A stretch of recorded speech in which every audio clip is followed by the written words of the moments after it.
जय हिंद। तो हम लोग पढ़ रहे थे भौतिकी। भौतिकी का हम लोग 3 पार्ट तक कंप्लीट किया था, प्रकाश के परावर्तन का। आज मेरा चौथा पार्ट है। तो कल हम लोगों ने पढ़ा था परावर्तन के नियम तक हम लोगों ने कल पढ़ा था। यानी कि आपका सैटरडे और संडे सिर्फ भौतिकी चलेगा, और उसके और पानी नाम का मैथ का क्लास चलेगा। तो हम लोगों ने परावर्तन के नियम तक का कंप्लीट किया था। आज जो मेरा पहला पॉइंट है वो मेरा है कि प्रतिबिंब। क्या है? प्रतिबिंब। प्रतिबिंब का मतलब क्या है ना कि प्रतिबिंब तो हर, यानी कि छाया।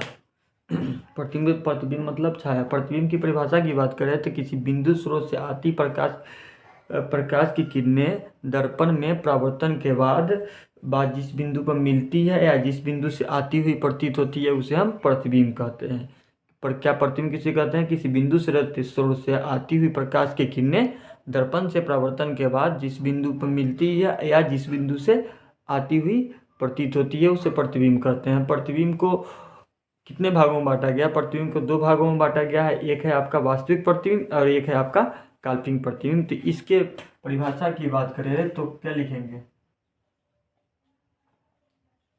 किसी बिंदु स्रोत से आती हुई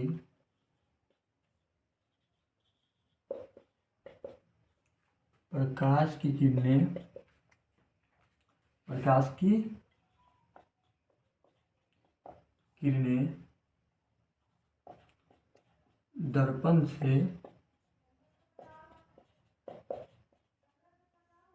परावर्तन के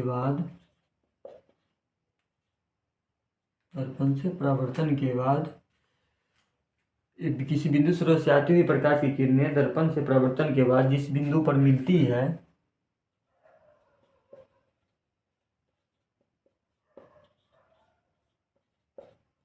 जिस बिंदु पर मिलती है या जिस बिंदु से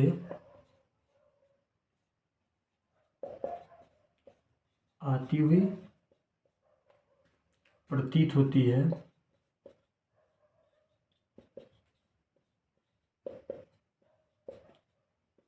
उस बिंदु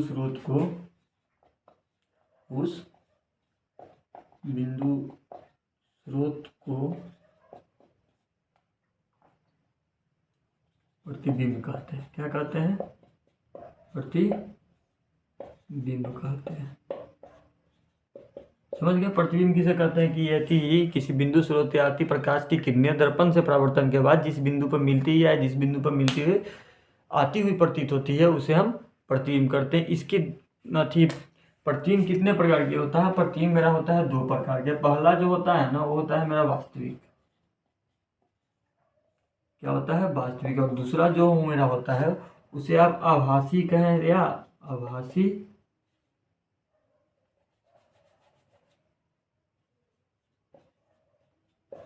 आभासी या काल्पनिक प्रतिबिंब।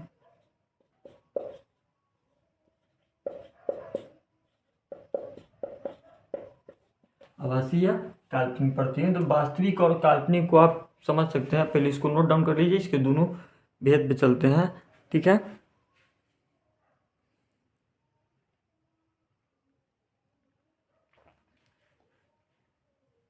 इसको आप नोट डाउन करिए।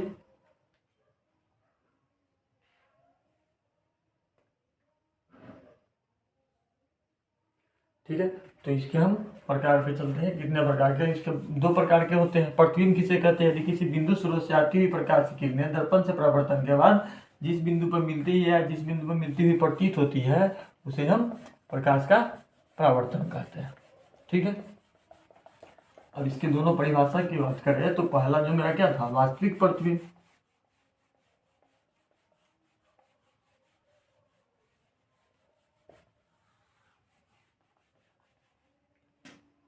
पहला मेरा क्या था? वास्तविक प्रतिबिंब।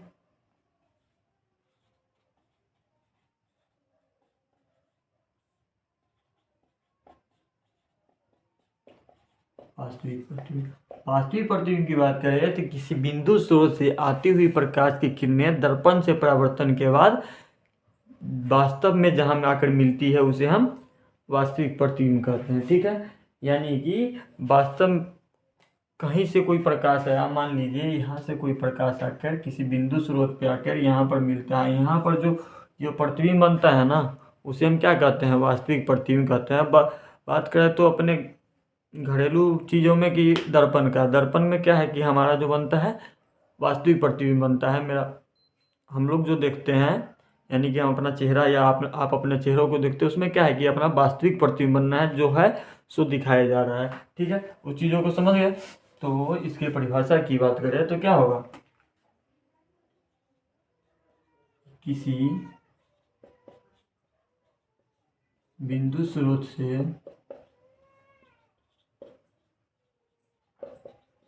आती प्रकाश की किरणें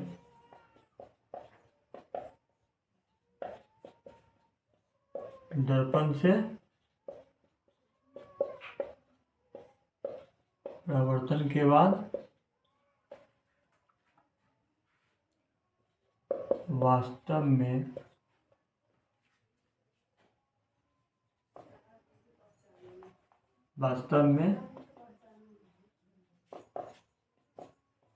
वास्तव में आकर जहां मिलती है उसे हम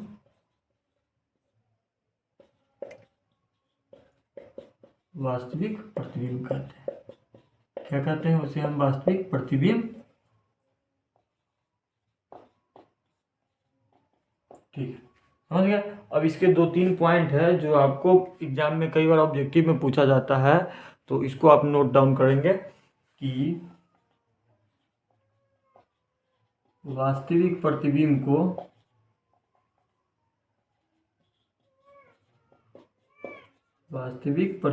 को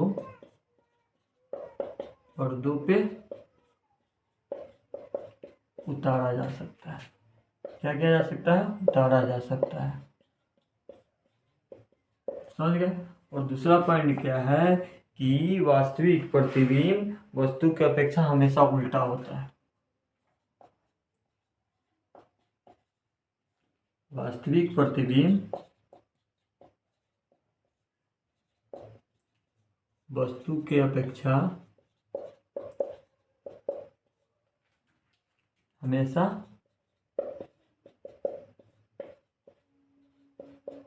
उल्टा होता है। क्या होता है, उल्टा होता है। समझ गए। यानी कि वास्तविक प्रतिबिंब को हमेशा पर्दे पे उतारा जा सकता है। इस पॉइंट को समझिए कि जो वास्तविक प्रतिबिंब है यानी कि हम अपने चेहरा या कोई भी और चेहरा या थिएटर में जाते हो या किसी सिनेमा हॉल में जाते हो तो उसको पर्दे पर क्या उतारा जाता है, जो मूवी रहता है सेम को उसे पर्दे पर चलाया जाता है यानी कि प्रोजेक्टर पर चलाया जाता है। तो उस चीज़ से समझ सकते हैं कि वास्तविक प्रतिबिंब को जो जिसका वास्तव में चेहरा हो या कुछ हो उसे हम क्या कहेंगे, वास्तविक प्रतिबिंब कहेंगे। और वास्तविक प्रतिबिंब वस्तु की अपेक्षा हमेशा उल्टा होता है। अगर बात करें तो कभी अपने घर में किसी शीशा के सामने जाकर अगर आप बायां हाथ उठाओगे ना तो लगेगा कि दाहिना हाथ उठा रहा है। तो इसमें क्या है कि वास्तविक प्रतिबिंब वस्तु की अपेक्षा उल्टा होता है, यानी कि दायां उठाया तो बायां हाथ उठा हुआ जैसा लगेगा, तो उसे क्या कहेंगे, वस्तु की अपेक्षा हमेशा उल्टा बनता है। ठीक है, अब इसके आभासी प्रतिबिंब, पहले इसको नोट डाउन कीजिए। इसके आभासी सेकंड वाले पॉइंट पे चलते हैं, आभासी प्रतिबिंब या काल्पनिक प्रतिबिंब।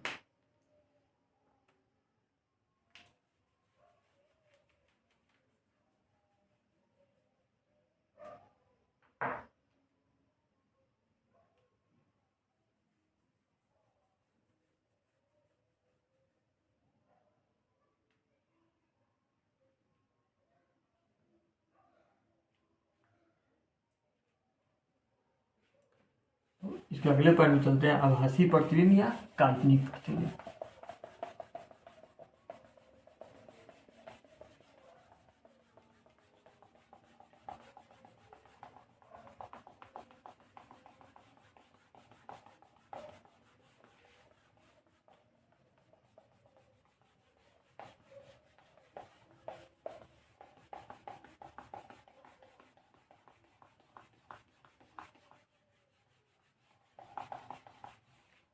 अगला पॉइंट है मेरा आभासी प्रतिबिंब या काल्पनिक प्रतिबिंब। दूसरा नंबर जो पॉइंट है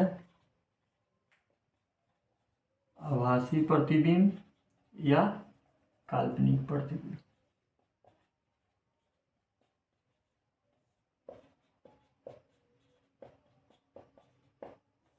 इसकी बात करें तो आभासी प्रतिबिंब या काल्पनिक से मतलब क्या कुछ समझ सकते हैं कि कल्पना, यानी कि इसकी परिभाषा की बात करें तो यानी कि किसी बिंदु स्रोत से आती हुई प्रकाश की किरणें दर्पण से परावर्तन के बाद जिस बिंदु पर आती हुई प्रतीत होती है उसे हम बिंदु स्रोत का काल्पनिक प्रतिबिंब या आभासी प्रतिबिंब कहते हैं। यानी कि किसी बिंदु स्रोत से आती हुई प्रकाश की किरणें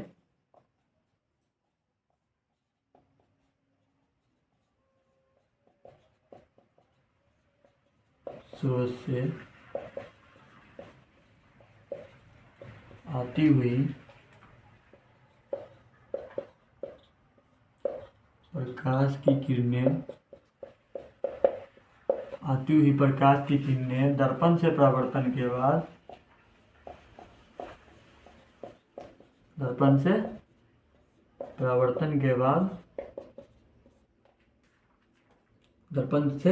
के बाद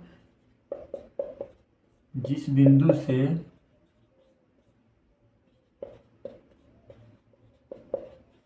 आती हुई प्रतीत होती है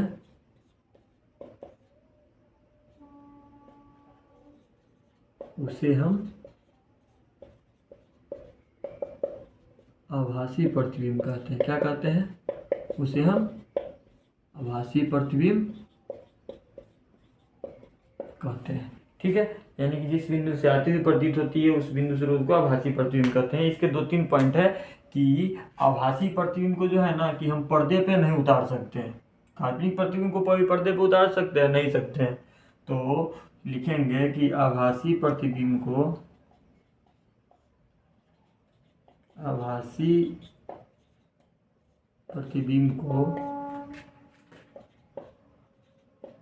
पर्दे पे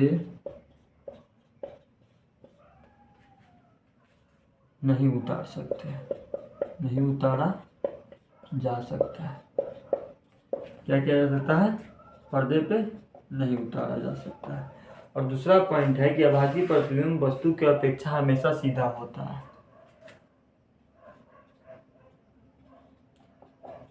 आभासी प्रतिबिंब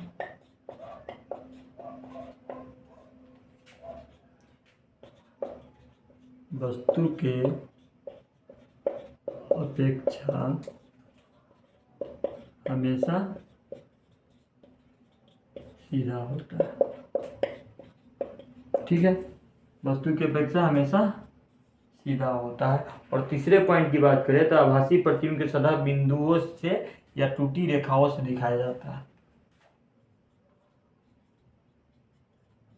आभासी प्रतिबिंब को हमेशा बिंदु से या टूटी रेखाओं से दिखाया जा सकता है। टूटी रेखाओं से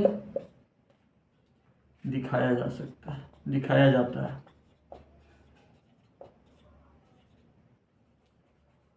दिखाया जाता है। देखिए कि वास्तविक प्रतिबिंब में क्या था कि वास्तविक प्रतिबिंब को हम पर्दे पर उतार सकते थे। आभासी काल्पनिक प्रतिबिंब में क्या हो गया? काल्पनिक प्रतिबिंब को पर्दे पे हम नहीं उतार सकते हैं। और दूसरा क्या हुआ कि वास्तविक प्रतिबिंब वस्तु की अपेक्षा हमेशा उल्टा बनता था, और इसमें क्या है कि वस्तु की अपेक्षा हमेशा सीधा बनता है। और इसमें बात करें कि आभासी प्रतिबिंब को अगर दिखाने की बात करें तो उसको बिंदु या टूटी रेखाओं से दिखा सकते हैं। अगर यहाँ पर एग्जामिनर आपका चाहे तो थोड़ा सा क्वेश्चन अगर घुमा के पूछने का उसका मन करे तो क्या करेगा? एक बिंदु दे देगा या एक टूटी रेखाओं बना देगा और बोलेगा बताइए कि ये क्या है या कौन सा प्रतिबिंब है। अगर आपको याद होगा कि आभासी प्रतिबिंब को बिंदु या टूटी रेखाओं से दिखाया जाता है तो क्या हो जाएगा? आभासी प्रतिबिंब आभासी होगा ना, होगा या नहीं होगा? तो इस चीज़ों को समझिए और आप इसको नोट डाउन कर लीजिए। अगले वाले पॉइंट पर चलते हैं। अगला पॉइंट जो है मेरा पार्श्व परिवर्तन।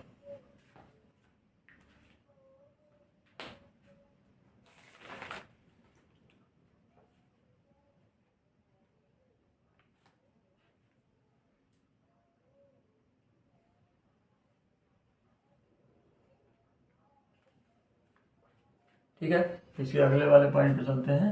ये हम समझ गए वास्तविक प्रतिबिंब, वास्तविक प्रतिबिंब, काल्पनिक प्रतिबिंब और आभासी प्रतिबिंब। काल्पनिक या आभासी प्रतिबिंब।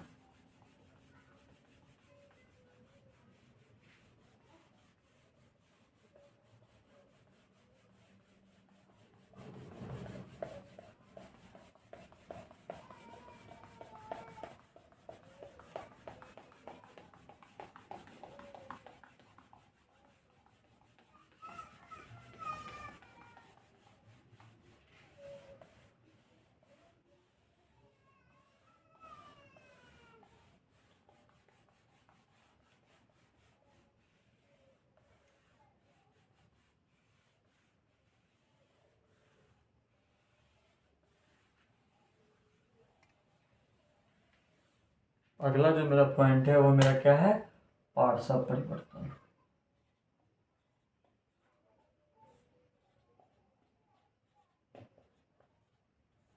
ठीक है, अगर इसकी बात करें तो पार्श्व परिवर्तन को आप घरेलू चीज़ों के साथ समझ सकते हैं। जैसे कि हम पिछले थोड़ा देर पहले बताया था कि वास्तविक प्रतिबिंब हमेशा वस्तु की अपेक्षा उल्टा बनता है, यानी कि बायां हाथ उठाते हैं तो दायां लगता है कि दाहिना हाथ उठा रहे हैं दर्पण के सामने। तो सेम वही बात हम करते हैं कि जब हम अपने दर्पण प्रतिबिंब को दर्पण में देखते हैं तो हमें हर चीज़ सेम लगता है कि जैसा है वैसा दिखाया जाता है। लेकिन अगर उसको थोड़ा थोड़ा ध्यान से देखिएगा ना, अगर एक बार ट्राई करके देखिएगा अपने घर पे, तो उस दर्पण में अगर आप बायां हाथ उठाओगे तो दाहिना हाथ लगेगा उठते हुए, और दाहिना उठाते हो लगेगा कि बायां उठते। यानी कि कोई भी चीज़ एक कार्ड ले लो, ठीक है, एक इस तरह का एक कार्ड ले लो जिसपे आर लिखा हुआ है। ठीक है, ये क्या हो गया मेरा, एक कार्ड हो गया। ठीक है, या कुछ भी चीज़ लिखा हो और उसके प्रतिबिंब के सामने लेके जाओगे, अगर दर्पण के सामने लेके जाओगे ना तो आप किस तरह से पाओगे, अगर आपके दर्पण के सामने जो इमेज बनेगा वो आपका बनेगा, आपके दर्पण के सामने जो आपका इमेज बनेगा वो बनेगा इस टाइप का।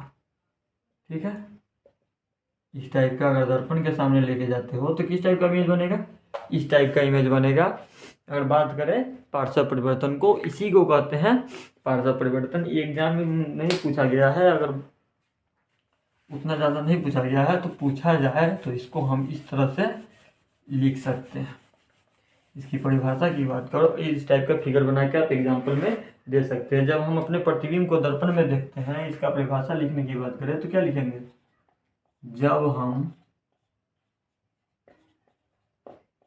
अपने प्रतिबिंब को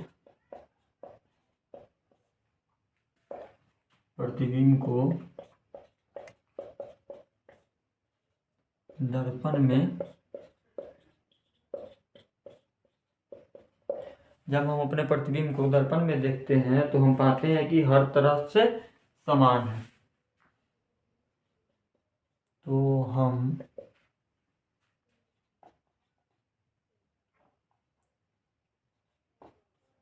पाते हैं कि हर तरह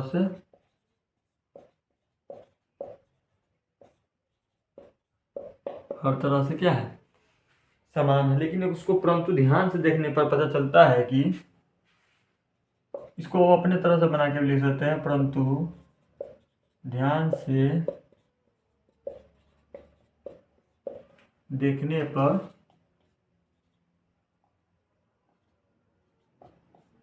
पता चलता है कि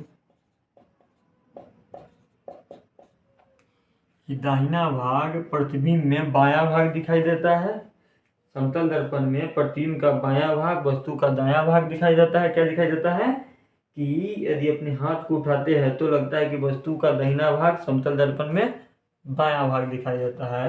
अगर अपने इसको आप अपने मन से लिखिए, अगर अपने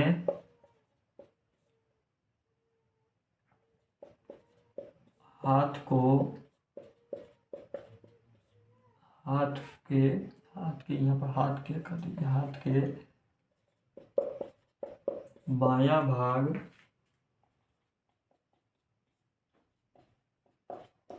उठाते हैं तो समतल दर्पण में दाहिना भाग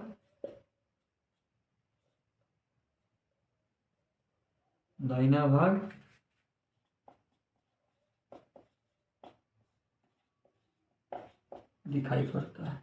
ठीक है, इसी को हम क्या कहते हैं, इसी को हम पार्श्व परिवर्तन कहते हैं। अगर इसकी एग्जाम्पल की बात करें तो अभी जो मैं बताया था कि अगर किसी कार्ड को अगर आप चेक कर लीजिएगा ले जाकर, इस टाइप के किसी कार्ड में कोई भी चीज़ हो कि अगर मान लीजिए कार्ड को अगर हम दर्पण के सामने ले जाते हैं, मेरी समतल दर्पण के सामने अगर लेके जाते हैं, ये मेरा क्या है, समतल दर्पण मान लीजिए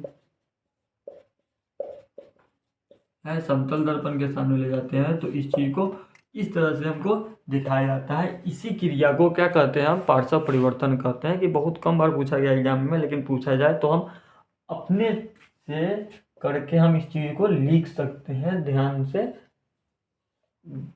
अगर सही से सोचे इसके बारे में तो कुछ नहीं है कि प्रतिबिंब के सामने आप अपने चेहरे को ले जाइए, अपने आप को ले जाइए, बायां भाग उठा के देखिए, लगता है कि दाहिना भाग उठ रहा है, ये होता है, आप चेक कर लीजिएगा घर पे जाके। तो इसको आप नोट डाउन कर लीजिए, अगले वाले पॉइंट पर हम लोग चलते हैं।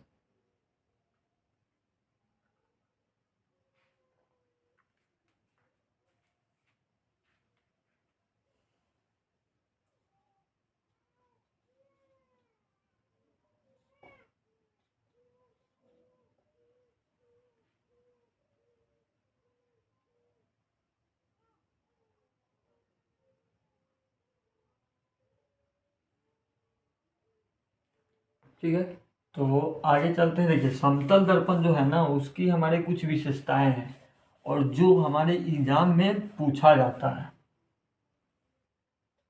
क्या है, हमारे एग्जाम में पूछा जाता है बहुत बार।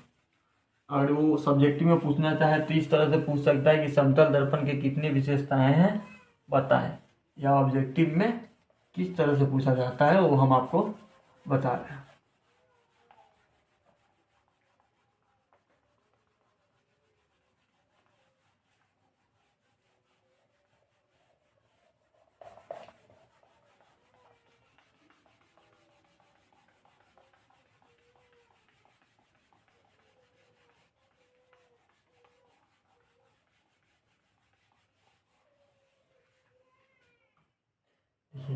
क्या था, समतल दर्पण की विशेषताएं।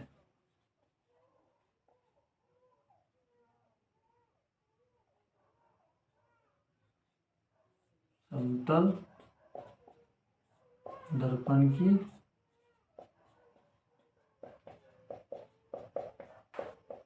विशेषताएं, यानी इसके पहले पॉइंट की बात करें तो समतल दर्पण प्रतिबिंब दर्पण के पीछे बनता है। ठीक है, अगर बात करेगा ऑब्जेक्टिव में आपसे पूछ दे कि किसका प्रतिबिंब दर्पण के पीछे बनता है, तो आपको अगर ध्यान में हो तो कौन सा होगा, समतल दर्पण का प्रतिबिंब पीछे बनता है, प्रतिबिंब दर्पण के पीछे बनता है। पहला पॉइंट की बात करें तो समतल दर्पण का प्रतिबिंब दर्पण के पीछे बनता है। कहाँ बनता है, समतल दर्पण का प्रतिबिंब दर्पण के पीछे बनता है। इस चीज़ को डिटेल में हम आगे भी समझाएंगे, पीछे भी समझाए हुए हैं, जाके देख लीजिएगा। जो वीडियो या पिछले वाले वीडियो नहीं देखे हैं तो उसको जाके जरूर देखिएगा। और बात करें तो प्रतिबिंब का आकार वस्तु के आकार के बराबर होता है समतल दर्पण में। दूसरे पॉइंट की बात करें तो प्रतिबिंब का आकार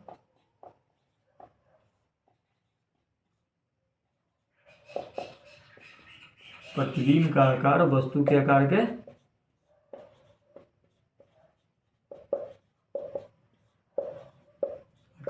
बराबर होता है।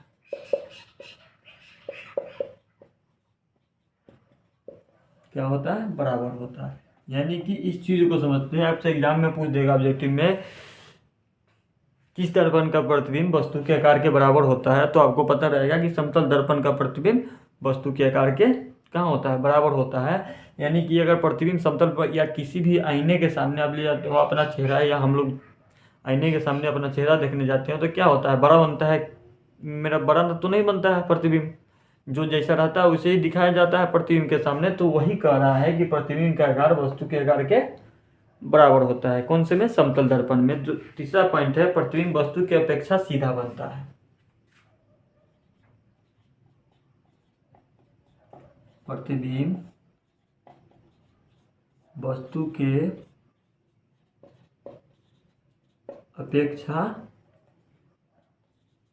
के अपेक्षा सीधा बनता है। कैसा बनता है, सीधा बनता है। यानी कि आपसे एग्जाम में ऑब्जेक्टिव में पूछ दे किस दर्पण का प्रतिबिंब वस्तु की अपेक्षा सीधा बनता है, तो समतल दर्पण का प्रतिबिंब वस्तु की अपेक्षा सीधा बनता है। हम एक एक चीज़ों को बताएं, एक भी पॉइंट आपका ऐसा नहीं छोड़ेंगे जो बाद में आपको दिक्कत हो कि हाँ ये हमने नहीं पढ़ा है। एक एक पॉइंट को लेकर चलेंगे। चौथा पॉइंट की बात करते हैं कि चौथा पॉइंट है, प्रतिबिंब पार्श्विक रूप से उल्टा होता है। प्रतिबिंब पार्श्विक रूप से उल्टा होता है। क्या होता है, उल्टा होता है।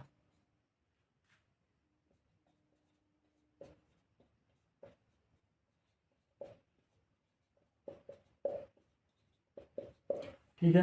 अगर इसके पांचवें उल्टा का मतलब समझ गया कि हाँ वही पार्श्व परिवर्तन के बारे में बताया था, तो वही है कि अगर बायां हाथ उठाते हैं तो लगता है कि दाहिना उठ रहा है, और दाहिना हाथ उठाते हैं तो लगता है कि बायां हाथ उठ रहा है। ठीक है। अगर इसके पांचवें पॉइंट की बात करें तो प्रतिबिंब आभासी होता है, और तो हम इसे पर्दे पे नहीं प्राप्त कर सकते, यानी कि पर्दे पे नहीं उतार सकते। समतल दर्पण का जो प्रतिबिंब होता है क्या होता है, प्रतिबिंब आभासी होता है,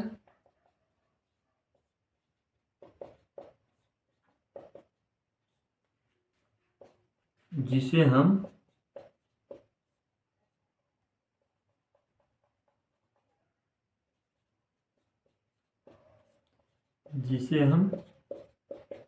पर्दे पे नहीं प्राप्त कर सकते, नहीं प्राप्त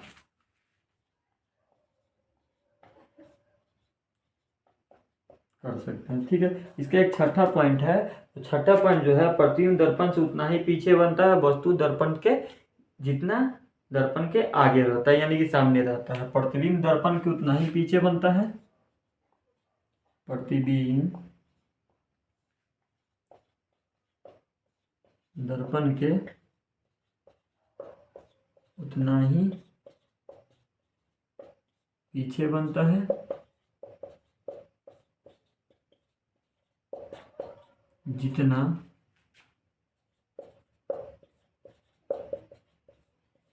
वस्तु दर्पण के आगे रहता है, यानी कि अर्थात सामने रहता है।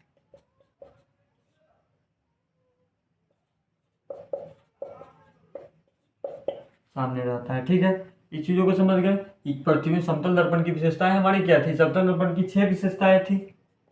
पहला जो था कि प्रतिबिंब दर्पण के पीछे बनता है। समतल दर्पण में प्रतिबिंब कहाँ बनता है, पीछे बनता है। अगर आपके एग्जाम में सब्जेक्टिव में अगर पूछता है तो इस तरह से पूछेगा, तो समतल दर्पण की विशेषताओं को बताया। ठीक है। यानी कि समतल दर्पण की पहला विशेषता क्या है कि प्रतिबिंब दर्पण के पीछे बनता है। प्रतिबिंब दूसरा क्या है कि प्रतिबिंब का आकार वस्तु के आकार के बराबर होता है। तीसरा क्या है कि प्रतिबिंब वस्तु की अपेक्षा सीधे बनता है, और प्रतिबिंब पार्श्विक रूप से उल्टा होता है। ठीक है। चौथा पॉइंट, पांचवा पॉइंट था, प्रतिबिंब आभासी होता है, जिसे हम पर्दे पे प्राप्त नहीं कर सकते। समतल समतल दर्पण के प्रतिबिंब जो होता है वो क्या होता है, आभासी होता है। ठीक है। और छठा पॉइंट था कि प्रतिबिंब दर्पण के उतना ही पीछे बनता है जितना वस्तु दर्पण के आगे होगा।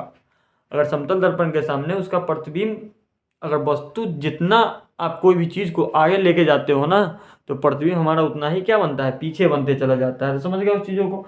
ये हमारे घरेलू चीजों में चीज है जो आप देख कर भी समझ सकते हैं। इस टाइप के क्वेश्चन को आप इसको नोट डाउन कर लीजिए, आगे बात करते हैं।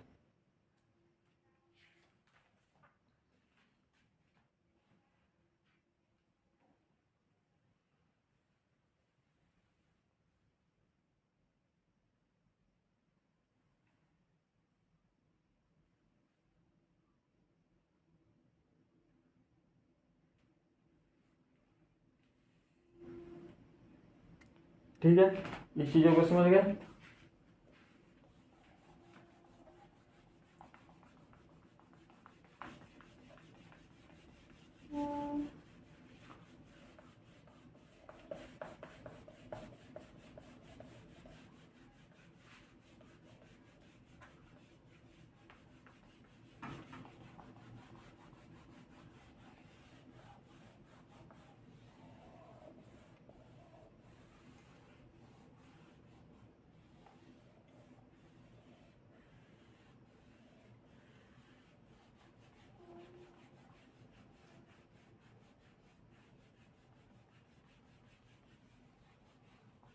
ठीक है, आज के लिए इतना ही। हम लोगों ने समतल दर्पण तक पढ़ा था, इसके आगे कल कंटिन्यू करेंगे। कल से आपका 5 दिन मैथ का क्लास चलेगा, सैटरडे और संडे आपका साइंस का क्लास चलेगा, यानी विज्ञान का क्लास चलेगा, जिसमें अभी फिजिक्स चल रहा है। ये मेरा चौथा पार्ट था, 3 पार्ट हम लोगों ने कंप्लीट कर चुका था। तो कल है मैथ का क्लास आपका, जो 1 का बी और 1 का सी है, जो कल है कराया जाएगा। तो आज के लिए इतना ही। जय हिंद।